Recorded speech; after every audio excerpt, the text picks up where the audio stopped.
A man stands at the edge of the Kenyan wilderness, and he does the impossible. He calls a lion's name, a name that hasn't been spoken in this place for over a year. This is not a pet. This is a 400-pound alpha predator, the leader of a new pride, and every instinct warns the man that the lion he knew is gone. This is the story of Christian, and the moment he proved that love is a memory that never fades. Now, let's enter their world.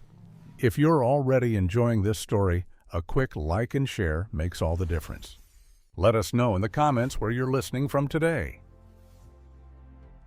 Our story begins not in the wilds of Africa, but in the most unlikely of places, 1960s London. This was the height of the swinging 60s. It was a city of vibrant change, rock music, and cultural revolution. And inside the exotic animal department of Harrods, a department that is, thankfully, long since gone, two young Australians, John Rendell and Ace Burke, saw a sight that stopped them in their tracks. A small lion cub, restless and alone in a cage. They were in their early 20s, fresh to the city, and imbued with the era's boundless optimism. In a move that seems astonishing today, they decided to buy him. They named him Christian. For a year, Christian lived as a Londoner. He was not a pet. He was a flatmate. John and Ace lived in an apartment above a furniture shop on the King's Road in Chelsea. Christian, growing rapidly, spent his days there. He was, by all accounts, a gentle and intelligent soul. He was house-trained, enjoyed rides in their Bentley convertible, and was a local celebrity. He was known to shred the occasional sofa, but he was overwhelmingly affectionate. He would often join the two men for meals, his paws resting gently on the table. But this surreal life couldn't last. Christian was not a house cat. He was a lion. He was already over 100 pounds, and his instincts were emerging. He needed space. He needed freedom. He needed to be what nature intended. The men found a temporary solution in the walled garden of a local vicarage where Christian could run. But as he grew, so did the weight of their decision. They loved him. They had formed a bond that was as real and deep as any human connection. But to keep him was a betrayal of his very nature. They were faced with a devastating choice: to hold on to the creature they adored, or to give him a chance at the life he was born to live, a life he had never known. John and Ace were not zookeepers. They were friends, and they knew their friend was suffering, confined to a garden, pining for a world he couldn't understand. They began a desperate search for a better life for him. The options were bleak. Zoos felt like a prison. Then fate intervened. The actors Bill Travers and Virginia McKenna, famous for their roles in the film Born Free, happened to visit the furniture shop. They saw Christian and immediately understood the predicament. They had worked with the legendary conservationist George Adamson in Kenya. They proposed a radical, dangerous, and hopeful idea: to fly Christian to Africa, to attempt to rewild him. This was not a simple relocation. It was a goodbye. They would be sending their companion into an unforgiving wilderness, a place he was not prepared for, under the care of a man they had never met, all in the faint hope that he could learn to be a lion. It was the greatest act of love they could offer, and it was a decision that would break their hearts. The day was set. They would take Christian home. In 1970, Christian was crated and flown to Kenya. John and Ace went with him. They arrived at the Kora National Reserve, a vast, sun-scorched expanse of acacia and dust. This was George Adamson's world. Adamson was a legend, a man who had spent his life rehabilitating lions. He was tough, pragmatic, and deeply connected to the bush. He was also, initially, unimpressed. Christian was a London lion, soft, affectionate, and utterly clueless. He had no idea how to hunt, no concept of danger, and no understanding of the complex social structure of the wild. The first days were a harsh awakening. Christian was tentative, confused by the heat, the sounds, the sheer wildness of it all. He was still, in his heart, the lion who slept on a couch. Adamson's plan was to create a new pride. He brought in another lion, Boy, who had been used in the Born Free film, to act as a mentor. The hope was that Boy, along with a few other rescued lionesses, could teach Christian the ancient laws of the savannah. It was a slow, arduous process. John and Ace stayed for weeks, camping with Adamson, watching as the lion they knew began to change. It was a transformation that was both beautiful and painful to watch. They saw him hesitate, looking to them for reassurance that was no longer theirs to give. They saw his confusion when Boy asserted dominance. This new world was not gentle. It demanded a hardness Christian had never been asked to possess. But slowly, his instincts, buried deep beneath a year of London life, began to surface. He learned to track, to stalk. He felt the first stirrings of a primal urge he never knew he had. There were setbacks. He was injured in a confrontation with a wild lioness. He struggled to make a kill.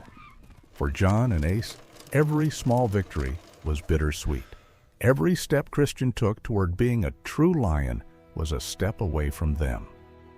Finally, the day came when they had to leave. Their visas were expiring, and their money was gone. But more importantly, George Adamson told them it was time. Christian needed to complete his journey, and he couldn't do it while his past was still there, looking back at him.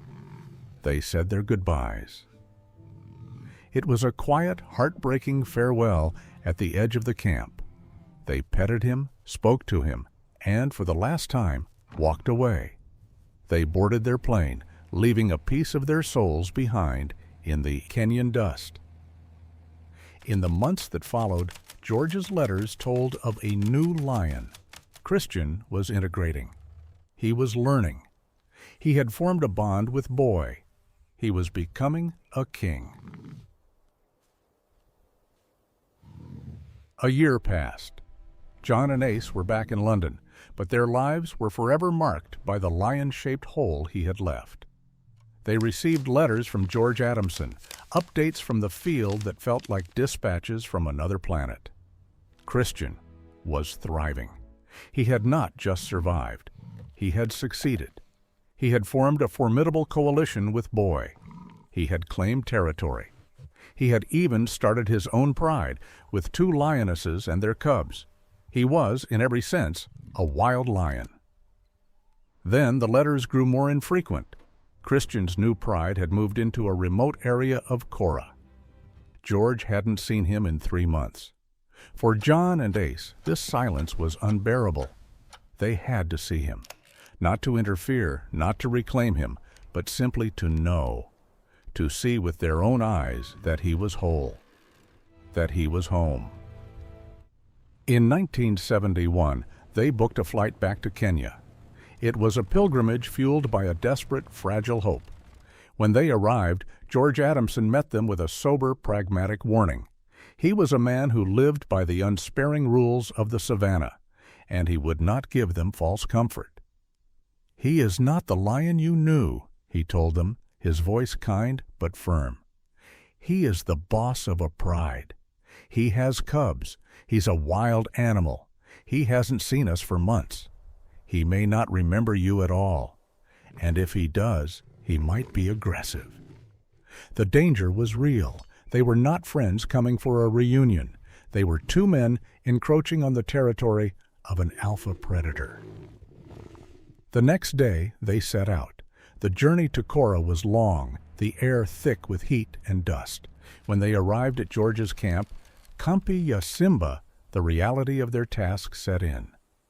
The landscape was vast, stretching to an endless horizon. Finding one lion here was like finding a single, specific grain of sand on a beach. George knew a spot, a rocky outcrop known as a kopyei, where Christian often rested. They drove there, the truck engine the only sound in the immense quiet. They climbed the rocks and they waited. The sun beat down. Hours passed. There was nothing but the heat and the wind. The optimism that had carried them from London began to evaporate. What were they even doing here? Were they fools? Did they really believe that a year of fighting for survival, of mating, of killing, could be undone by the memory of a Chelsea flat? This was Christian's world, a world of instinct, of territory, of life and death. They were just ghosts from a past he had, by necessity, surely forgotten. George, ever the realist, said little. He scanned the horizon, his eyes accustomed to reading the subtle language of the bush. He was preparing them, gently, for the disappointment. As the afternoon light began to fade, a profound sadness settled over the two men. They had their answer. The silence of the savannah was its own clear message. The lion they knew was gone. Then George Adamson, his voice calm, said one word. There. John and Ace looked.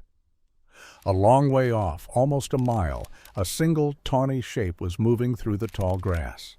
It was a lion. He was walking with a confident, territorial gait. George raised his binoculars. It's him. It's Christian. John's heart hammered in his chest. George told them to stay perfectly still. They were about to find out. George stood, and in a voice that carried across the plains, he called his name. The lion stopped. He was still hundreds of yards away. He turned his great head, his mane full and wild, and he looked at the figures on the rock. He started to walk toward them, not running, just a steady, deliberate, inquisitive walk. John and Ace could barely breathe. This was it. The lion kept coming, closing the distance. 50 yards, 30 yards. He was huge, so much bigger than they remembered, his body corded with muscle, his face scarred from fights. This was not the cub from Harrods. This was an apex predator. He was now at the base of the rocks, and he was looking right at them. John, his voice cracking with emotion, stepped forward and said his name. Christian. And in that instant, everything changed. The wildness fell away. The predator was gone. The lion's entire demeanor shifted. His eyes softened. He let out a low, rumbling groan, a sound they hadn't heard in a year, a sound of recognition. He began to climb the rocks, not with aggression, but with a sudden, joyful urgency. John and Ace moved toward him, all warnings forgotten. And then, the embrace. Christian, the 400-pound king of the savannah, rose up on his hind legs. He wrapped his massive paws around John and then around Ace. He nuzzled their faces, licking their skin, the same way he had done as a cub on a sofa in London. He was groaning, a deep, continuous sound of pure, unadulterated joy. He remembered them. He remembered everything. The scent, the voices, the love. For several minutes, they were just a pile of arms and fur and paws, a man and a lion, reunited against all logic, in defiance of every law of nature. George Adamson stood back, his camera rolling, capturing the moment. He would later say that in all his years in the bush, he had never seen anything like it. It was, he said, a look of sheer, unimbibed delight. Christian then did something even more remarkable. He backed away and called to the bushes. A lioness emerged, cautious and wary. Christian was introducing his old family to his new one. It was not a memory. It was a reunion. The grainy, silent 8mm film of that day has since been seen by over 100 million people. Decades after it was filmed, it found a new life on the internet, shared from screen to screen, a digital message in a bottle. It endures. It has a power that transcends its grainy quality and its lack of sound. It needs no narration. Why? Because in a world that feels increasingly fractured, the reunion at Kora is a piece of undeniable emotional proof. It is proof of a bond that runs deeper than species. It suggests that the lines we draw between human and animal, between the civilized world and the wild one, are perhaps only suggestions. That memory, in its purest form, is not just a function of the brain, but a function of the heart. Christian was not a pet. By the time of the reunion, he was a battle-scarred wild lion. He had a territory to defend, a pride to lead, and a life that was, by every measure, complete. He had no practical evolutionary need to remember the men who had raised him. His survival no longer depended on them. In fact, his survival depended on not being the lion he was in London. And yet he remembered. Skeptics can offer clinical explanations, scent recognition, faint memory, learned behavior. But those words feel hollow. They fail to capture what is so plainly visible in the footage. It is not just recognition. It is joy. It is relief. It is love.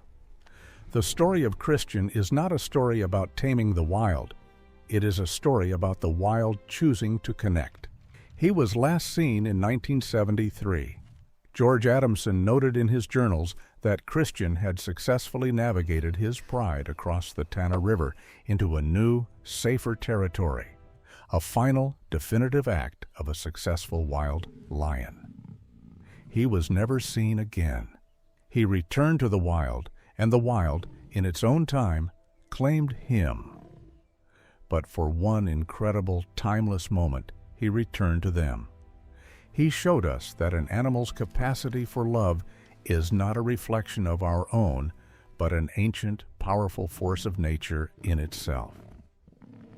We are left with the enduring image of that embrace, a quiet, grainy moment from 1971 that asks us a simple question. If a lion can hold this much love, this much memory, across time and wilderness, what capacity for connection are we ourselves forgetting? Thank you for joining us on this journey. If this story moved you, please consider liking and subscribing. It truly helps us bring more stories like this to light. We have a question for you.